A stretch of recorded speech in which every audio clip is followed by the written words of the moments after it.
This is it, part 3 of our powerful conversation with Darren Hayes on 90s Gay. In this final chapter, we're pulling back the curtain on the music industry's double standards, from record execs straight-washing his image in early solo videos to the bold, unapologetically queer visuals he's creating today, and the reaction to those videos from some fans. We cover the moment Darren sang pro-gay lyrics on the global stage at the 2000 Olympics, a far cry from the outrage surrounding queer content at the recent Paris Games, and what it meant to headline Sydney Gay Lesbian Mardi Gras twice, once in the closet and once free. It's honest, it's defiant, it's the perfect finale. Let's go. I've sat in meetings with my record company where they openly spoke homophobically about Ricky Martin, about how queer he looked in his music videos. That's how I found out Ricky was gay, by listening to these male record executives be homophobic. Jesus Christ. In front of me. Yeah. And Yeah. And then I think, most of the story. I thought, well, that's not going to happen to me. I made my record. I mean, Insatiable.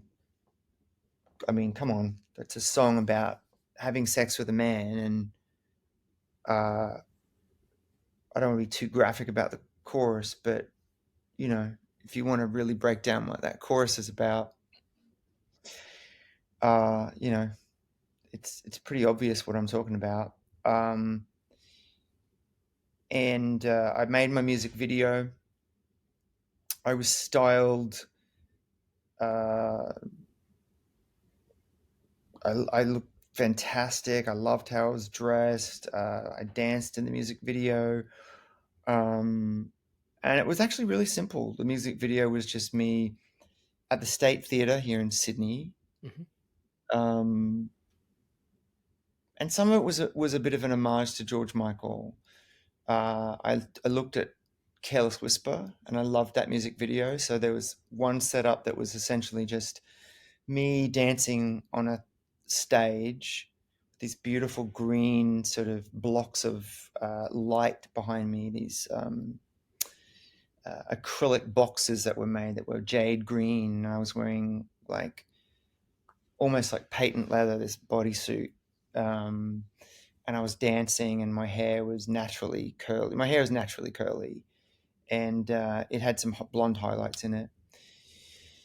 And then there were just scenes where I was making my way through bodies, just through a nightclub, just making my way through bodies. It was very, very sexy. Some of my chest hair was exposed and I was just making my way through bodies and it was just beautiful. And they then had a third day that I wasn't on set and they shot a sequence of a woman naked underneath a trench coat and they intercut that with me going through that nightclub so that it looked like I was looking for her. Right. And she was looking for me. And they turned my music video into Darren's searching for a woman.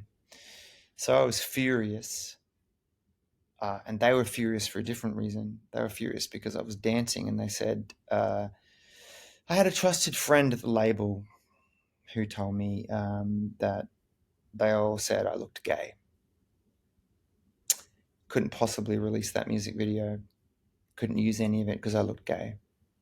Wow. So that was the beginning of the end. Isn't it crazy to think how far things have come now where that's totally... We have Troy. Yeah. Yeah. Totally acceptable now and doesn't lose any female fan base. No. Which is what a big fear was at the time, was that, well, you're going to alienate women who were otherwise thinking that you were their fantasy. Like, it goes to show that really... And the funny thing is that I wasn't even in a place in my life where I was ready to make out with a guy or whatever. I wasn't at that place. I got there a couple of years ago, but I wasn't really there at that place in my life anyway. What they were policing was body language. Yeah, right. Horrible is that. Yeah. And then we go back to what we started talking about at the beginning of our chat, which was all of those feelings of I am repulsive. Who I actually am at my core repulses you. I don't even have to touch a man. It's my very existence. How I present repulses you. Yeah, It the way I move, was a my natural hair. horrible, yeah, Yeah. yeah. And then the music video they shot for that. Oh my God. I mean, God, they turned me into a ghost who observes two straight people. That's what they turned me into. And I think they blew up a hair straightener. My hair was so straight. Hilarious. What a time. What a time. An Yeah, era yeah. really where, yeah, labels were so scared of artists being too effeminate. I thought it was interesting to see the back cover of the Homosexual album, which to me was your ode to the Michael Jackson Scrapped bad cover. Is that correct to assume that? Where he was Yeah, so too effeminate for the label, where they thought that yeah. They artwork said should there's be no scrapped. fucking way we're releasing this album. Yeah, I think they used a similar slur against him. Yeah. And that was my I did that for Michael Jackson actually. Yeah, I clocked that It's straight away. weird I get emotional about that, but yeah. Yeah. Yeah, I clocked that Mm. straight away. I was, without even, hearing you ever speak about it. Yeah. Yeah. Different time now, though. Cut to now, yeah, where your music videos are as free as you want to be and being able to show gay relationships and complexities of relationships. Yeah. Like, And so that incredible. Yeah. was freeing for me too. Like I was also petrified because like, I kept being put with women and that was so uncomfortable for me. And then I got to a point where I was like, just stop doing that to me. Stop. Just let me make more abstract videos or whatever. Like I certainly wasn't in a place where I was, you know, first of all, like I don't need to have sex in music videos or whatever. But by the time I made Homosexual, I did want to show that I was really, really comfortable being with a man in front of a camera, that I wasn't ashamed, and that it was so liberating. I think my favorite uh, music video that I did during that period was uh, "Feels Like It's Over," because Mm. I got to work with an actor, and it was just so raw and so real and tender, and it it looked like real relationships. It represented what my relationships look like, and for the first time ever, and it took 30 years of my career to finally have a music video that just had me cuddling next to a Christmas tree with someone. So simple. Yeah. So, But at the so same time, simple. so empowering for the audience to see because you never get to see that. Yeah, although I hate to shatter our illusions, but go do a deep dive on the YouTube comments on that video. Oh, I've wow. had to remove so many horrific comments under that Oh, video, wow. and also "Let's Try Being in Love."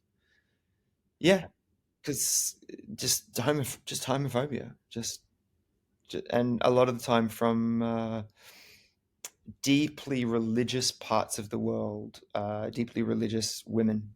Hmm. Um, yeah, where religion is just it's just so entrenched in um, society that it's just like, this is disgusting, this Yeah. is filth. Blinding.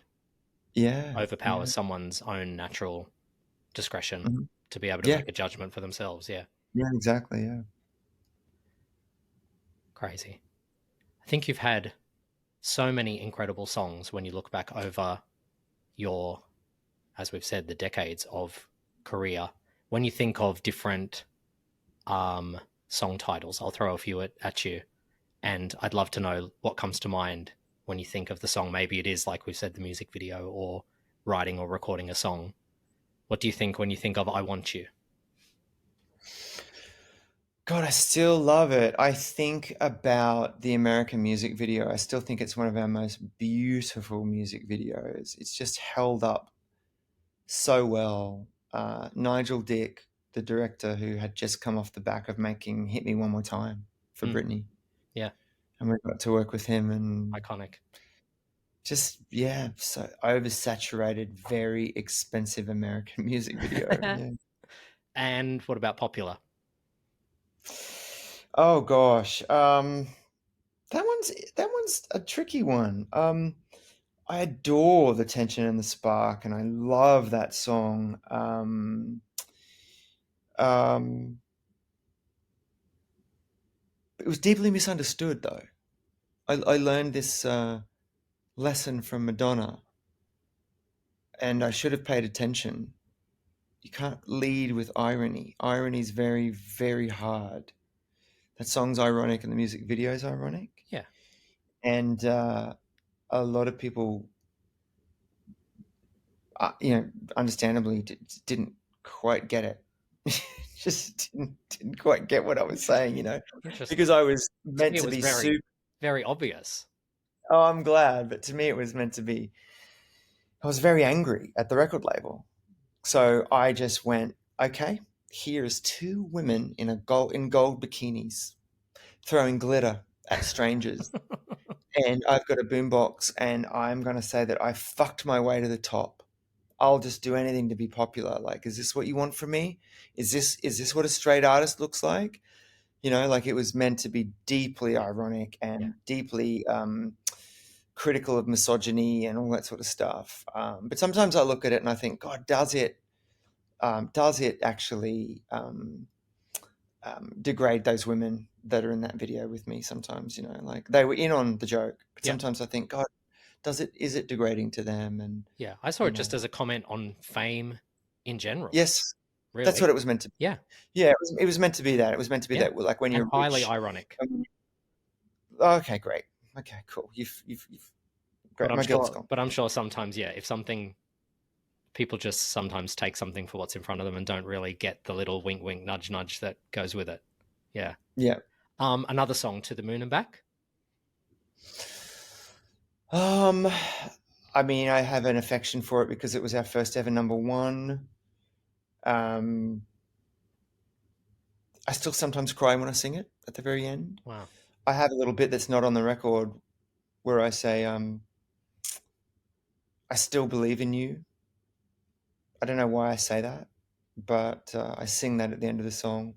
On my last tour, we threw a little bit of the Bronski beat song. Uh, I think it's called Hometown Glory, Yeah. Hometown Boy. Run away, turn away, run away, turn away, turn away, run away. Over that orchestral coda, and it just killed me every night singing. It was just so sad and beautiful, and yeah, just even though I was singing about a particular person in my life who was struggling, you realize as you get older, God, you're always just singing about yourself, and that unquenchable desire to be loved. I'll do anything. I'll morph into anything if you'll just love me. Yeah. Interesting. The song I really love is Santa Monica. Mm-hmm. I live there now. Yeah, right. Yeah. Um, Not meant to be on the album, so I have a real special soft spot for that. A song that I wrote. So we wrote the whole album, recorded the whole album, thought we were going to be superstars. It was mixed, and then just sat on a shelf for a year, and I had to go back to teaching.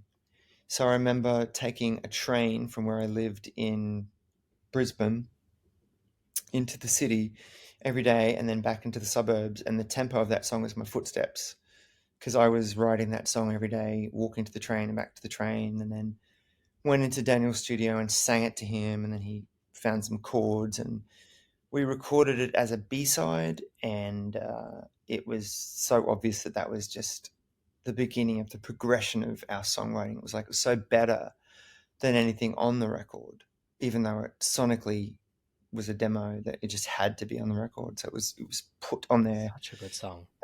as an afterthought. Yeah. Crazy. Another one that I love is Step Into the Light. Me too. Love that song. That's gosh, that whole era was magical, especially live. That was so fun to do. So that's me being obsessed with Giorgio Moroder, obviously. So was Madonna. That's me thinking I'm Madonna. I always think I'm Madonna. Um, but also it was the reveal of the stage on the Time Machine tour. So at the very, very end of it, I walk up this staircase, and then the staircase, rolls out into the audience, and then I'm sitting on the edge of it, and I'm in the center of. So the people at the back of the theatre suddenly had a front row seat, and I was just perched upon the edge of this massive Victorian bridge that sort of was hidden and came out into. Yeah, it was a tour that almost bankrupted me, but it was worth it. It was so beautiful. I saw that show. Oh, thank you. So incredible. Another song that I love, the Animal song. I love it now too. I used to be so embarrassed. It's my locomotion. I just come full circle. Just love it. So fun. Doing it on the last tour, on the Do You Remember tour, it was the second song. So fun. Just pop on adrenaline. Just so fun. Yeah. Yeah, Yeah. incredible. You spoke before about affirmation and that line, I believe you can't control or choose your sexuality. I love that you stood on stage at the Sydney 2000 Olympics and sang that line. I think that's so incredible. And elsewhere in the Sydney ceremony, we had the Parade of Drag Queens, Kylie Minogue singing Dancing Queen. It's wild to me to think 24 years later, the Paris Olympics caused such a stir for having queer representation. What do you think of that when you think back to you being so ahead of your time in the year 2000 singing about your sexuality at the Olympics? Yeah. I think as a society, we're experiencing this retraction, Yes. this incredible retraction, and this terrifying um, punishing conservative fear. And I think we have to be louder and more proud than ever. Mm, Yeah, because it's especially where I live in the United States, man, nothing is guaranteed anymore. I have just a hit list of things I want to take away. yeah. And it's Same-sex gone to show marriage. that it's possible.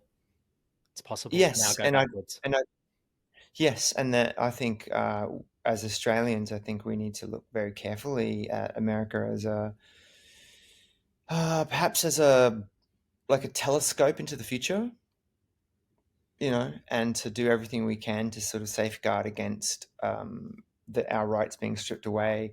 It happens in the night, just when you're sleeping, and all of a sudden, I remember watching the election results come in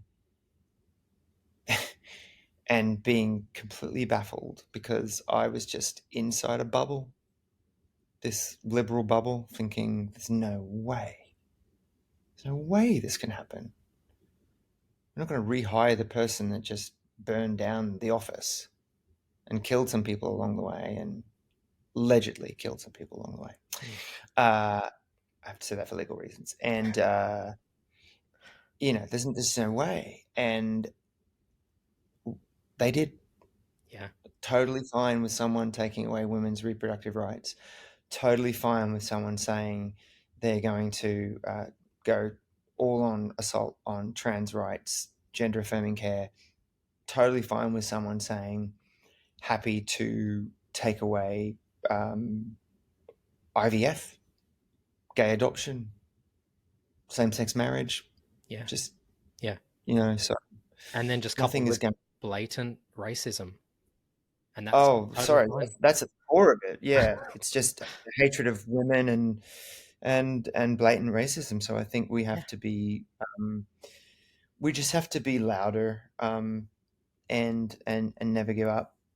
I think so many people fought before our generation for all of those things that we took for granted, and now they're being held to ransom, and it's our turn again Mm, to fight for them. yeah. Yeah. Amazing. One way of being very loud and proud was you headlining Sydney Gay Lesbian Mardi Gras, which you've done twice. Um, it's interesting to me to see the difference between the two performances, both fantastic, but one while you were unknown to the public as being a gay man, and then one when you were out One, and proud. let's call it what it is. One, when I hated myself, Sure. and one when I loved myself. And yeah, night and day. It was a beautiful feeling to feel, to look out into the audience and identify with the people that loved themselves, as opposed to look out into the audience and just think, I wish I felt the way you feel. Right. I was just so ashamed of myself. Yeah. It's beautiful to see now then the flip side of that, the evolution of that. And I'm sure writing the Yeah, book has yeah. played a massive part in the healing. The Totally. Yeah. idea of being unlovable resonates with queer men who have struggled with feelings of isolation and rejection. What message of hope do you think that the memoir sends to people who feel similarly? Yeah, I really hope, I keep using this word resilience, but I really hope that this comes across, especially, you know, I mean, at the center of this is a seed of rejection and bullying that we've all experienced at some point in our lives that gave us this false belief system that there was something about us that was wrong. And I just go back to a statement I've often made, which is that the thing that makes you different is the thing that makes you extraordinary. We're extraordinary. We're, like, we're born perfectly. And until somebody comes along and whispers something that makes you doubt yourself, doubt your intuition, doubt your instincts. Um, and I think, I hope, I go to some pretty low depths in my life, but there's always been this little bit of glitter left on the dance floor of my heart, and it multiplies, and it's positive, and it always reminds me, actually, that I don't know, to reconnect to that little person inside all of us before we were told there was something wrong with us. That's who we really are. Be that we're just vessels of love and joy with really good taste. With exceptional taste. Great fashion. Darren, it's been such Yes. a joy to talk to you. You are just an absolute fucking incredible man, incredible artist, and this is an incredible story. I'm so happy to be able to chat with you about this, and congratulations on all the success and continued success that will come your way the more people that read this book. I'm sure you'll be hearing lots more feedback over the coming months of people reaching out to It's you with their stories. It's quite incredible the ripple effect that this story is going to have. Thank you. It's always so good to see you, and thank you for talking to me. My pleasure. Yeah, we should. I Lots of would love. love to reconnect again sometime and go deep on the Michael Jackson and Madonna of it all. Please. Oh my God, we should. I have stories. Let me tell you. And that's a wrap on our 3-part journey with Darren Hayes, a story of resilience, reinvention, and radical visibility. If this series moved you, share it, rate it, and keep the conversation going. And stay tuned. More iconic guests, more untold stories, and more unapologetic 90s gay magic is just around the corner. Subscribe right here for future episodes, follow us on Instagram at 90s gay, and we will catch you next time.